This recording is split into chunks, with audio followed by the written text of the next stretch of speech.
Hello दोस्तों, Rana classes में आपका स्वागत है। तो आज मैं आपको BSSC inter level mains exam हो गई है, टाइपिंग होगी नहीं होगी इसके संबंध में मैं पहले भी कुछ हद तक स्पष्ट कर दिया हूँ, लेकिन और भी स्पष्ट करना चाहता हूँ क्योंकि सब बहुत जगह है जो कि आप सोशल मीडिया पर आपको वो अनुभव है कि टाइपिंग नहीं होगी। ये बहुत ही जो भी पुराने आधार पर कि 2004-5 में ऐसा नहीं हुआ था, ये नियमावली 2011 की है।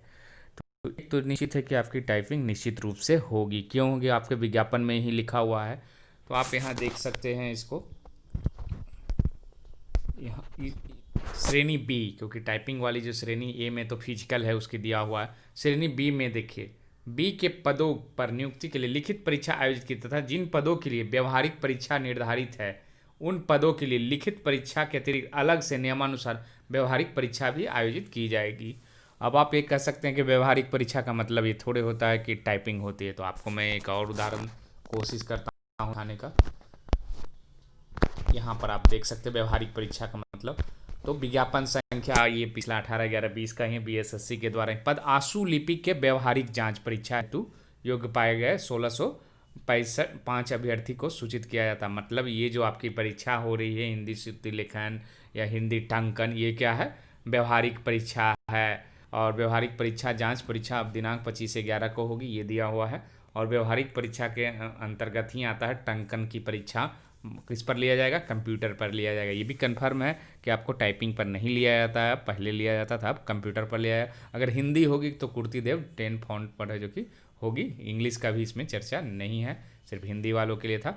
और ये प्रक्रिया है जो कि आपको हो सकती है कि टाइपिंग में जो कि किस तरह से परीक्षाएं ली जाती है, इसके आधार पर आप समझ सकते हैं कि आपको टंकन के लिए 10 मिनट का समय दिया जाएगा और 30 शब्द प्रति मिनट है जो कि आपको मारना हो सकता है हिंदी ही आपको इंग्लिश में भी यही रहे, लेकिन ये जब रिजल्ट आ जाएगी उसके बाद ही ये जो कि ये क्लियर होगा कि स्पीड के। लेकिन इतनी तय है कि आपकी व्यवहारिक परीक्षा मतलब क्या होगी? टंकन, कंप्यूटर ज्ञान, जो भी व्यवहारिक परीक्षा है वो होगी। और इस कन्फ्यूजन को मन से निकाल दे कि नहीं होगी। नहीं होने का घाटा क्या है? क्योंकि आप है जो कि कहीं ना कहीं लेजीपन आपके मन में आएगा कि नहीं भी हो सकती है। तो इन सब अफवाहों से है जो कि दूर करने के लिए ही मैं फिर से बता रहा हूँ, क्लियर करने के लिए कि आप लोग टाइपिंग कंटिन्यू करते रहें। और ये सब जो घटनाक्रम घट रहे हैं, 16 वाले को मौका नहीं दिया जाएगा, ये नहीं, ये आप दूसरे पर डिपेंडेंसी है जो कि ख़त्म करें। आप अपनी तैयारी को करें। ये नहीं कि 5,000 लड़के छट जाएंगे तो 10,000 लड़के छट जाएंगे कि 1,000 लड़के छटेंगे। ये आयोग का काम है, ये आयोग का काम आयोग को करने दें।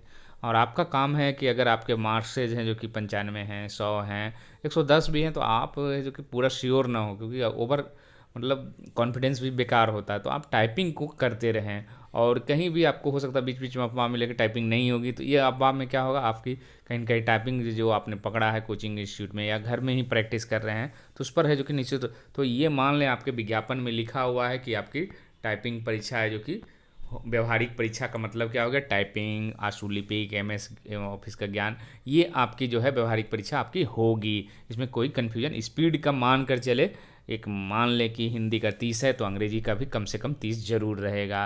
तो यही मान करें जो कि आप उस समय, क्योंकि अभी आपके पास समय है, आप जितना अगर सोचेंगे निगेटिव की नहीं होगी तो आप बाद में कंट्रोल नहीं कर पाएंगे। अभी से क्या है संभव है। और आप इससे, क्योंकि 30 के साथ आपको शुद्धता भी लाना है, स्पीड सिर्फ नहीं लाना। स्पीड तो आप आंख मूंद कर कुछ भी मार दीजिएगा 30 मारा जाएगा, लेकिन आपको शुद्धता के साथ करनी है। तो ये आप मेहनत करेंगे तो आपकी एक सीट है जो कि रिजर्व 100% हो सकती है।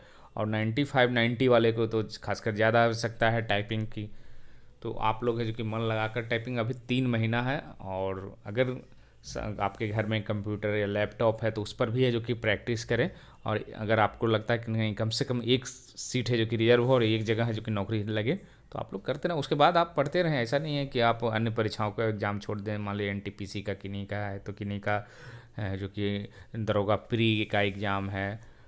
तो इन सबों में है जो कि चक्कर में ना पड़े। आपकी टाइपिंग व्यवहारिक परीक्षा का मतलब ही हो गया, इसमें श्रुति लेखन आ गया, टंकन परीक्षा होगी, इसमें कंप्यूटर का ज्ञान हो जाएगा। और भी इसके संबंध में आप देख रहे हैं कि आंसू सहायक अवर निरीक्षक में क्या है इसमें। ये तो ए वाले हैं तो आप कहेंगे कि ए वाले में तो रहेगा ही। बी वाले में भी देखते हैं।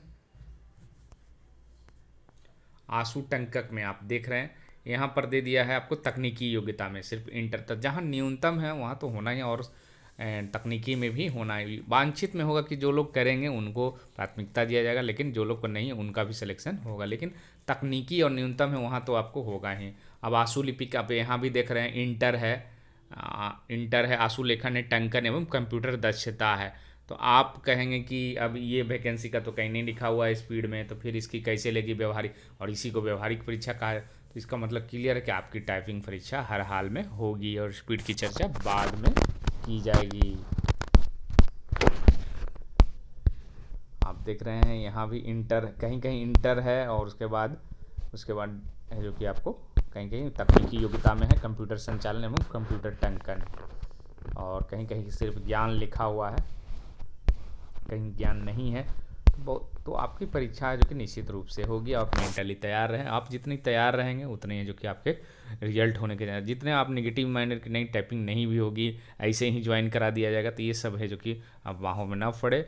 और बहुत सारे लोग 2016 वाले से खुश हो रहे हैं कि चलो रद्द हुआ, तो वो आपको खुश होने, वो तो आयोग का काम है कि वो उसमें लिखा। बहुत सारे लोग कह रहे हैं कि पीटी दे दिए, मेंस दे दिए, उसके बाद मैंने तो 5 साल इंतज़ार किया। तो आपके विज्ञापन में ही लिखा हुआ कि वेरिफिकेशन के समय है जो कि आपको हटाया जा सकता है। ऐसा नहीं है कि आप प्री दे दिए, मेंस दे दिए, आपके एडमिट कार्ड जारी हो गया, आप परीक्षा दे दिए और आपके है जो कि नियमानुसार नहीं है तो आपको हटाया नहीं, तो वेरिफिकेशन के समय भी हटाया। और बहुत सारे लोग कह रहे कि रिजेक्ट हो जाएगा तो वेरिफिकेशन में तो आपको जाना ही है। वेरिफिकेशन में नहीं जाना, ये तो वहाँ पर हो सकता है कि कुछ सॉल्यूशन निकले या कुछ बहुत संख्या में रहे तो विचार हो। तो आप लोग वेरिफिकेशन में तो बिल्कुल, वेरिफिकेशन में नहीं जाने का तो कोई सवाल ही नहीं है, क्योंकि आपने ठीक है, आपने गलत भरा तो वो रिजेक्ट करेगा, लेकिन नहीं जाना ये तो कहीं का सॉल्यूशन नहीं। तो आप वेरिफिकेशन में अगर रिजल्ट होती तक रिजल्ट में जाना चाहिए, हो सकता है कुछ सॉल्यूशन निकले उस समय। तो इसी के साथ धन्यवाद।